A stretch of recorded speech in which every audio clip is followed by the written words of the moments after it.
All right, 3, 2, 1. Hello, welcome to Podject, Los Angeles. Oh, okay. That's pretty good. That's pretty good, right? For 5 minutes, and Paulina definitely heard it while I was in the shower. She's like, "What the fuck is he doing in there?" You're just in the shower going, "Oh, whoa, whoa, whoa." Yeah. But yeah, this is Podject Los Angeles.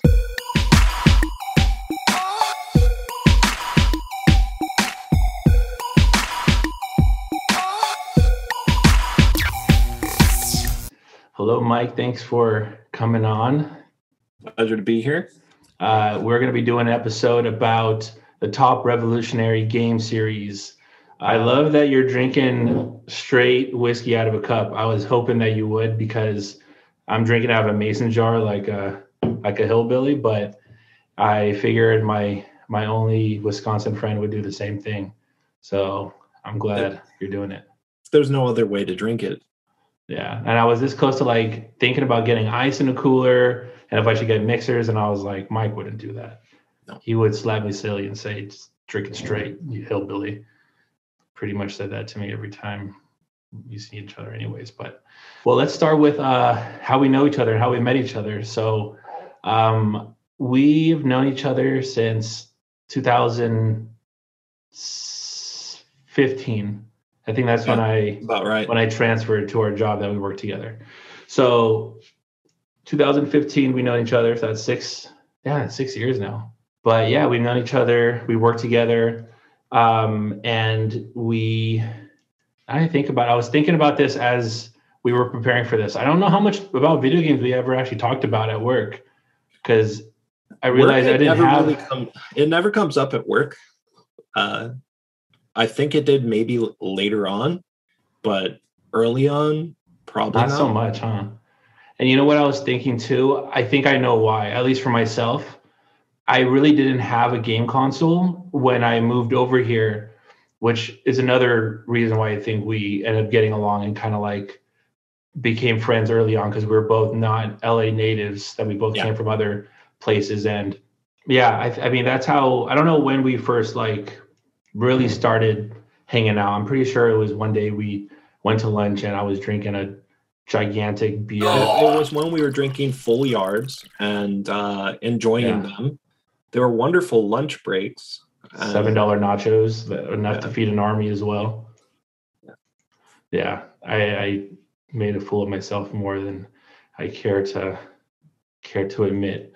But yeah, and I don't think we talked too much about video games at the beginning because I didn't really have a console. I had an Xbox 360 that I took from my parents' place over here, but I didn't really play it. Like a lot of the games were my brother's that I never really got into, and I just never picked it up. I don't know, maybe because I felt it wasn't mine, so I never played it, even though I still have it. It wasn't until I got the Switch, which the Switch came out, I think, in 2017, if I remember correctly. It was like 4 years ago. And that's what like really sparked it. Like I think I got a Switch maybe like 8 months after release. I don't know if you got yours right when it came out, if you remember. I got mine right on release. I got it on launch day. I had pre-ordered it. But I think it happened a little bit sooner than that. I think it was we went to your home, and you had recently gotten into picking up classic games. You were picking up a Super Nintendo, an N64, and then you had bought a bunch of games for them. And that's right. You had just casually brought up at work, what game should I get for the Super Nintendo? I was like, for the Super Nintendo? What do you know about the Super Nintendo? That's right. And then, we went to that used game store in North Hollywood, and we bought quite a few games. I spent more money that day than I like to admit. Did we go together to the game, dude? Yeah, we went a couple times. Holy crap. And then after that, you also did the N64, and I think that was before your Switch yet. Well, I wanted to get the SNES. I never actually got it, but I ended up getting an N64, and that's really what started my like retro gaming collection again, because I lost I don't know if I lost it, but I don't have my N64 from when I originally got it a long time ago. So I definitely started with that. From what you remember, because I'm sure it was a long time ago. Speaking of retro games, what got you into games first? Like, what made you start liking games, or what consoles did you start playing when you were younger, like at the beginning? I owe that one to my parents for putting me on that this dark path of gaming by surprising me with a Super Nintendo in the early 90s for a Christmas present. So Nice. it was a dangerous thing, but ended up being a very good hobby and kept going through the years. After that, I think they got me a Game Boy Color, and then from there it was they got me a Game Boy Color. You skipped the original Game Boys? Yeah, I never had one. I never owned my own. I used like my neighbors, but I never owned one of my own. The ones that were actually purchased for me were the Super Nintendo, Game Boy Color, and a Nintendo 64. All the rest from that point forward, I was told it was my responsibility. Pay for it. I took that to heart. So the first one, the most revolutionary game series that we decided on is the Super Mario series. Whoa! What am I, a monkey? Coincidentally or not coincidentally, I'm sure everyone probably could have guessed it, but it really is a pretty amazing series. So why do you think Super Mario, of all the series out there, is such a revolutionary classic series that differentiates itself from the other series? It's because they put so much time into the games. You can tell just from the quality of them. There are a lot of platformers out there, but none of them hold that quality of a Mario game. Everything kind of gets put on a platform and compared to a Mario game. Crash Bandicoot, there are Spyro games, there are tons of games on different consoles that everyone's trying to compare it to Mario. What Mario did better, what these games did better. And Nintendo tends to take the series and always explore new things. Each game is a different theme to it. I mean, we started with just a 2D platformer, and then you evolved into Mario Galaxy, which is a very, very different game compared to their main series. So I think everything Nintendo does with the platformers, you can see their design in other games throughout the industry. So everything they do, you see other people copy it for a reason. Yeah, I think so too. I think they really found, and I don't know how they came up with it. Like, I wish I did more research and figured out like how the concept of the character Mario came to be, because it's not like it's a super obscene idea. Like it's a plumber and he has a brother and the antagonist is like a dragon, and it's a simple concept, but they made that concept expand so wide, and they made so many different video games.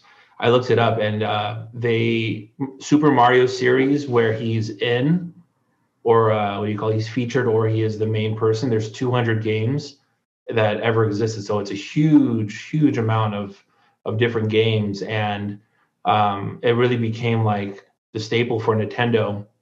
And when I'm trying to think back at Nintendo, like when it originally came out, I'm sure they made him the icon of Nintendo for a reason.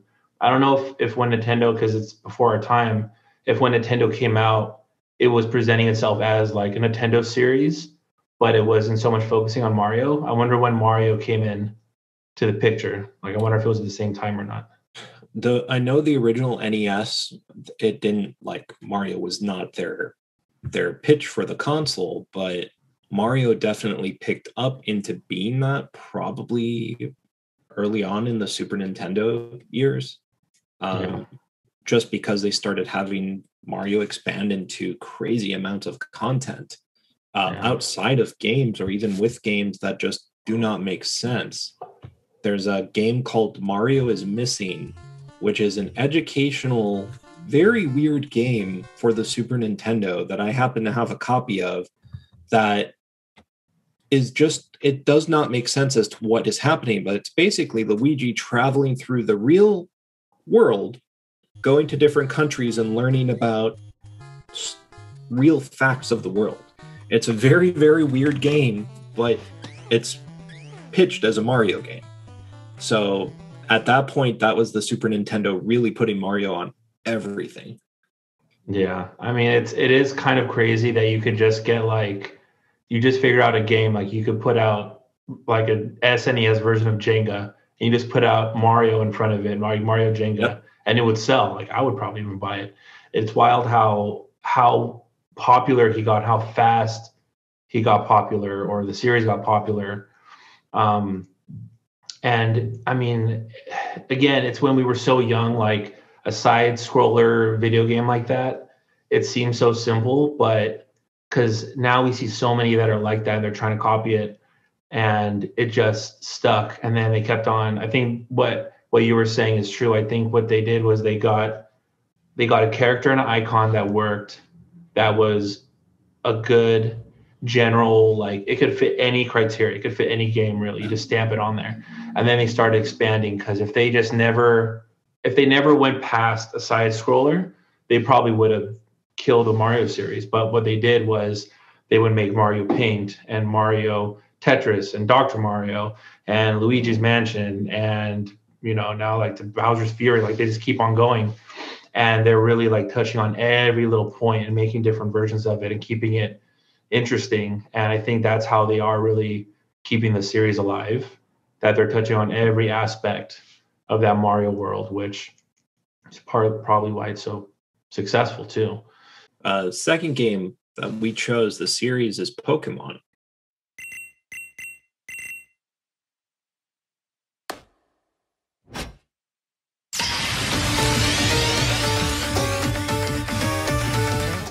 And I think that one is equally as revolutionary as Mario, but for different reasons. Depending on when you actually got into the game, you were actually taking that cartridge, taking your Game Boy and plugging your Game Boy into a friend's Game Boy to play that game. So they were changing it from being a single player to a very multiplayer game. And there were plenty of games that were doing that on console. But this was having people bring their console to a friend's console, plugging them in to trade Pokemon. And it was pretty, at the time, at least for me, I was in elementary school and everybody was doing it. Everybody had a copy of Pokemon Blue or Pokemon Red, and they were trading, they were battling. That was everything at that time. So I really think that took that in a very different direction, making it very social among people. Yeah, I mean, it is interesting that Pokemon like compared to Mario, for instance, Pokemon was released, if I'm not mistaken, first on a portable version, not a console version, or like a platform console version. Because Mario, I mean, I remember specifically when I was in elementary school too, I remember everyone had the cards, everyone had Game Boys, and everyone was trading and battling. And Mario was super popular, but people weren't playing Mario like that. And if they were, you could play Mario on your Game Boy, but it wasn't the same. It was a solo game. I mean, not a whole lot of people were like, let's play two players and you could be Luigi and I could be Mario. Like little kids didn't have a attention span to be able to do that. But with Pokemon, it was just next level however they figured out how they were, or decided that they were going to go portable, was a huge decision, but like the right decision, because my childhood especially was like you said, your first Game Boy was the Super, or sorry, not the Super Game Boy, the Color Game Boy. Yeah. Color Game Boy. And I think mine might have been that one too. I think the original one, the big box one, I think I played that at my cousin's house, but I think the first one I had was the purple, not the see-through one. I wish I had the see-through one, but the Color Game Boy that was purple, like yep, that was purple. Yeah, that one was, I mean, that thing was worn out. Like those Game Boys will get worn out till they break. And with kids, genius is also genius that that Nintendo created his Game Boys to be portable, because if the kids did break it, which guarantee kids are going to break it, parents would have to rebuy Game Boys and rebuy Game Boys and rebuy games. Otherwise, the kids would lose their shit. Be like, Mom, I want another Game Boy. I got to play Pokemon because I got a Mewtwo and I got to trade it for Alakazam. And it would just be like every kid needed to have it. Like I specifically remember every morning before school. Like I don't know if it was like that for you in elementary school, but like my parents would have to go to work and they would leave and drop me off earlier. So I would be at school like half an hour early or something. And there was always like tables like for kids to sit around and wait before school starts. And everyone was there with like their chips or whatever at Top Ramen, and they would play Game Boy and they would play like the game cards also. And that was just like the thing to do, and almost became like a popular status if you had a Game Boy, if you had the right cards, and if you're like the ultimate Pokemon master. And it really was like a huge part of childhood. Listen, I've since graduated elementary school, so I can admit to this, but I once traded a holographic Vaporeon for the answers to a test. It was your Vaporeon, or you? I gave the Vaporeon because I just did not know what was happening. So I believe her name was Cassie. Thank you very much. I appreciate you giving me the answers to that test. I got 100%. So thankfully, Pokemon has bailed me out in more than one way. Without Pokemon, you would be a non-educated homeless degenerate, guy, just a degenerate, probably crawling your way, trying to get into a bar, and they're kicking you out and say, "Get the hell out of here! You should have traded that Vaporeon for the test, you idiot." And he's like, "How did you know about that? You weren't even in that school." I was the kid that wanted to trade your Vaporeon. And then it just gets real dark after that. That kid becomes a successful CEO, and I'm just sitting here with my Vaporeon wondering what could have been. Yeah. And at this point, it's already like ripped up.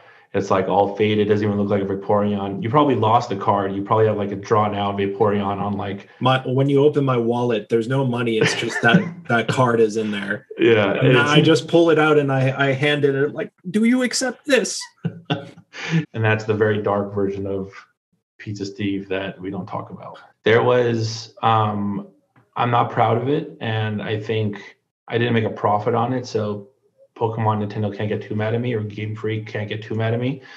But I was counterfeiting Pokemon cards for like a good year with my brothers, only to beat other people, but not to sell them. I want to specify.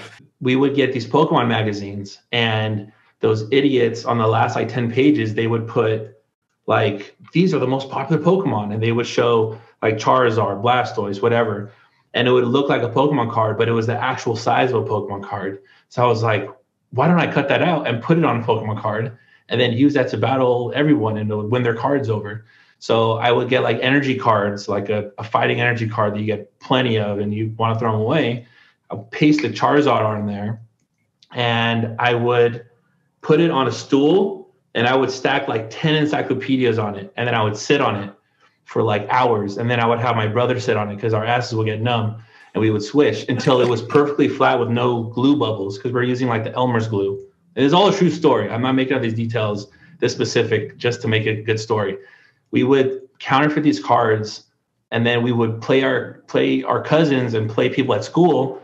And then they were like, how do you keep getting the best cards? How do you get a Charizard again? And how do you get an Alakazam and all this stuff? And we're like, we just get lucky. You know, sometimes you get lucky, sometimes you don't.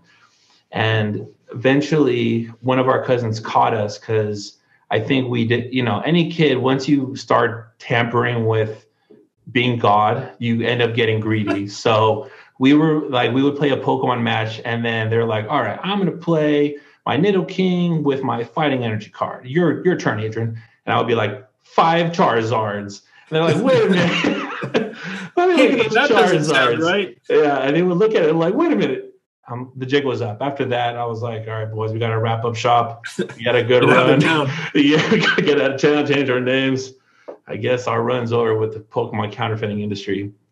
And that's some catch me if you can level Pokemon forgery. Yeah, it was actually very intricate for a bunch of little 10-year-olds and 7-year-olds that we were just like, we were on it. We would have shifts. We would do it like 5 days a week. And the only thing that we would have to pay for with our tour money, or our, I can't remember the name again. Allowance.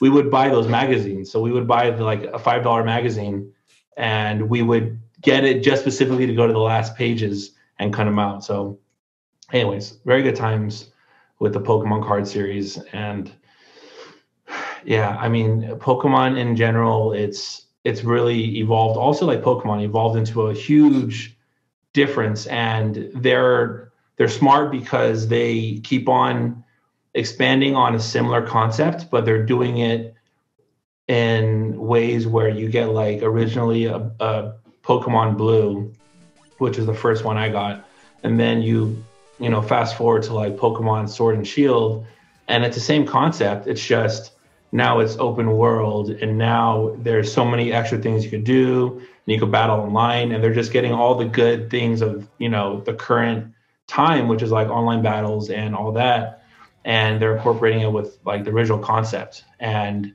they're really making an old thing good again, which is really not every series could do that as well as Pokemon does. And speaking of that, what we were talking about a little bit earlier, Breath of the Wild, the new Pokemon Arceus game literally looks like an open world Pokemon game. So now they're taking that in that direction as well. So that's something people have wanted for a very long time. So if they do it right, I mean, Nintendo hits out the park again, hopefully. Yeah, and I think, especially when they did the release of those, it's technically four games that they're going to release this. I don't know, is it this year or next year? I think the remakes are this year and then next year for that game. Okay, yeah. So the fact that they're doing all of them together, is genius because they're all going to sell, and just because they're Pokemon also. But I think the pandemic prolonging everything and delaying everything and making people want it more, we're going to be waiting and waiting and waiting. And when it comes out, we're just going to buy all of them. And everyone's going to, fork out like $270 for these games. And it's going to be easy money for Nintendo. But yeah, I am very interested to see how those are. Even when Pokemon Snap, I heard Pokemon Snap was going to come out. I was a big fan of Pokemon Snap, and I have it on the N64. And when I was a kid, I was like, man, Pokemon Snap, it's the greatest game ever. It's revolutionary. It's so sophisticated. And me playing it now again, it's still very fun. But like when you're in the field and you're taking the pictures, it's like you're in nostalgic heaven. You're just like, you're seeing Pokemon, you're taking pictures, you're having a great old time. 5 minutes later, then you're back in the lab. It's when you're in the lab and you're like getting the photos and you're putting them in a collage type of thing for Professor Oakley's work. It's kind of like, doesn't make the most sense, and it kind of goes nowhere. Yeah. And there's like a weird point system that you're like, come on, I took a picture of Genghis Khan's dick and it got less pictures than Pikachu. And it got weird when I saw that again as an adult. I was like, that's the back end doesn't make any sense. Like the numbers don't make any sense. And no matter how many pictures I take, it doesn't go anywhere. And I'm sure they're going to like hone in on fix that on the new one and actually make it make sense, which I am very excited to see. So this series, Pokemon cards were all about in-person trading, battling. The games were always about that. And it's the exact same thing. It's just brings a little tear to that. A Pokemon series that came out in I think it came out in 1994 or 7. Let's see, I wrote it down somewhere. Pokemon came out 1996. So 1996, I was 5 at the time. A Pokemon game that came out that long ago, so 26 years ago, something like that, if my math is right. Whiskey might be messing up my math, but a 25-year-old game still appeals to kids these days that did not grow up with a series. For instance, Paulina's nephew, he's like 8 years old right now, 7 or 8 years old, and he's like ape shit over Pokemon. Like we're gonna have a Pokemon themed party for him probably, and he's just all over Pokemon. And when I let him play the Switch, he likes playing Pokemon Stadium more than the new Pokemons, which is really interesting because I would imagine he wants to play like the newest visuals and he wants like the best graphics and he wants to play like Pokemon Sword and Shield, or I have Pikachu Go, which is not as popular, but I thought it would be like simple enough for him to pick up. but he like loves Pokemon, and the fact that it could still appeal to the young generation now, and the cycle continues, like another young kid will love it until, I mean, we're still buying games like from when we were when it came out in 1997, 1996, we were like 6 years old, 7 years old. I don't know when we actually owned it. 20 years later, 25 years later, we're still buying Pokemon products. I mean, and it keeps on going. So like every year, another generation. And even like, I don't know her as well, but one of Paulina's friends' daughters, she's like 4 years old, and she's all about Pokemon also. So it just shows like how it's not discriminate. It like keeps on being appealing to every generation and every kid. And it's interesting how that like Pokemon could do that, but other games don't. Like Mario is good, but I don't think it has the same effect as Pokemon on like masses of people. Like people dress up like Pokemon characters, and people for cosplays, they dress up like Pokemon. And it's like, I mean, in Japan, I just imagine like it's all over, but it is pretty interesting how Pokemon could do that. But a lot of other characters or games can't do that. It's the success of that series is all attributed to that, though. Fans loving it, fans passing it on, sharing it with other people. A lot of the kids that play it are probably finding out about it from parents or relatives or friends that are playing it. It's contagious is the best way to put it. I want to thank you for coming on the podcast. You were someone I wanted to have on here for a long time, and I was just trying to come up with a good subject that we could both do, that we would both know enough about and be interesting about. So I'm glad we finally did it, and we were able to do it. So I thank you. Yeah, of course. My pleasure. I always ask, is there anything that you want to shout out for the people, for the audience, or a podcast before we go? You can shout out your cat if you want. Listen, the only thing I'm going to shout out is build a computer, use a PlayStation, use a Switch, do what you want, but have fun doing it. Is that a nudge for me to start building my computer now, secretly? Or not? No, secretly? It was more of a feel free to drink alcohol if you prefer as well. But thanks for coming on. And I always forget to say this at the end of it. Podject Los Angeles, follow us on YouTube. We're going to have audio streaming on Spotify, Apple Music. It used to be Google Play, Google Music. Apparently that doesn't exist anymore, so you can't even do it there. You just, I guess, listen to it on Spotify and Apple Music and YouTube. It'll be good to go. Tune in next time. Thank you again, Mike, and adios.